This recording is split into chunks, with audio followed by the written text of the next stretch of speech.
सर्वोच्च न्यायालयात ज्या वेळेस एखादं किंवा उच्च न्यायालयात एखादं प्रकरण न्यायप्रविष्ट असतंय त्याविरुद्ध अशा प्रकारचं आंदोलन करणं हे अयोग्य आहे, हे चुकीचं आहे.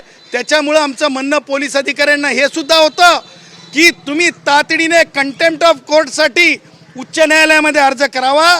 त्यासोबतच जरंगेवर FIR झाला पाहिजे. तो जाकीर नाईक असाच बोलायचा, असंच त्यांनी एकत्र आणलं होतं ना, घटित घडवलं होतं.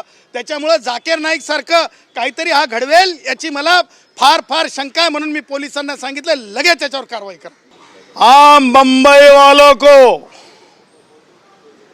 किसी तरह की तकलीफ न हो, कोणता त्रास नाही झाला पाहिजे.